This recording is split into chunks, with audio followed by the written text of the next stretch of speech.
स्वजनेन च संत्यक्तस्तेषु हार्दी तथाप्यति एवमेष तथाहं च द्वावप्यत्यन्तदुःखितौ दृष्टदोषेऽपि विषये मम त्वादृष्टमानसौ तत्किमेतन्महाभागाय च भवत्येषा विवेकान्धस्य मूढता ऋषिरुवाच ज्ञानमस्ति समस्तस्य जन्तोर्विषयगोचरे विषयश्च महाभाग याति चैवं पृथक् पृथक् दिवान्धाः प्राणिनः केचिद्रात्राबन्धास्तथा परे केचिद्दिवा तथा रात्रौ प्राणिनस्तुल्यदृष्टा महामाया प्रभावेन संसारस्थितिकारिणा तन्नात्र विस्मयकार्यो योगनिद्रा जगत्पतेः महामाया हरेश्चैषणतया सम्मोह्यते जगत् ज्ञानिनामपि चेतांसि देवी भगवती हि सा फलादादृश्य मोहाय महामाया प्रयच्छति तया विसृज्यते विश्वं जगदेतच्चराचरम् ब्रह्माणमुद्यतौ सनाभिकमले विष्णो स्थितो ब्रह्मा प्रजापतिः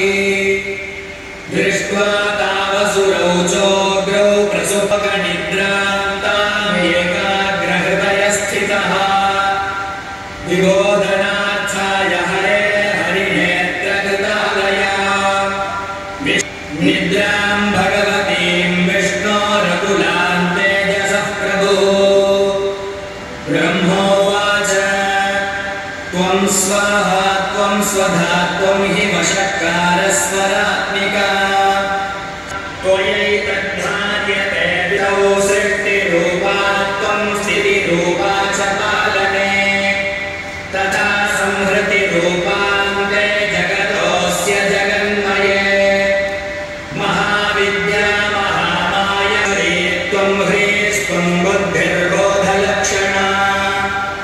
लज्जा पुष्टिस्तथा तुष्टिस्त्वं शान्तिः क्षान्तिरेव च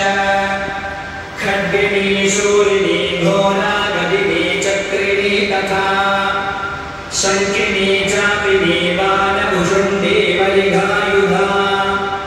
सौम्या सौम्यतरा शेष सौम्येभ्यस्त्वधिगवान् हरिः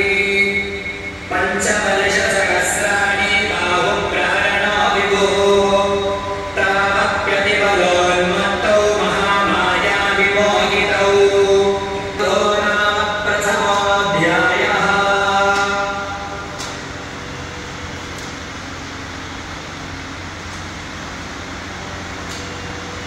अथ द्वितीयोऽध्यायः ॐ मध्यमचरित्रस्य विष्णुर्षिः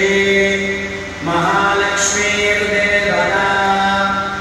उष्णिच्छन्दः शाकम्भरी शक्तिः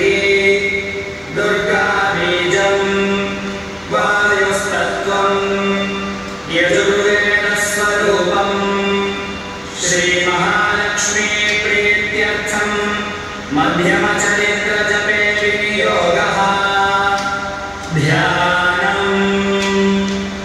अक्षस्रः परशुङ्गरेषु पुलिशं पद्मं धनुष्कुण्डिका दण्डं शक्तिमसिं च चर्मजलजं गण्डात् सुराभाजनम्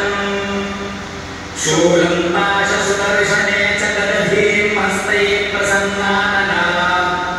सेवे सैरिभमर्दिनीमिह महालक्ष्मीं सरोजस्थिता पद्मयोनिं प्रजापतिम् पुरस्कृत्य गतास्तत्र यत्रे च गरुडध्वजौ यथा वृत्तं तयोस्तद्वन्महिषासुरचेष्टितम् त्रिरसाः कथयामासुर्देवाभिभवविस्तरम्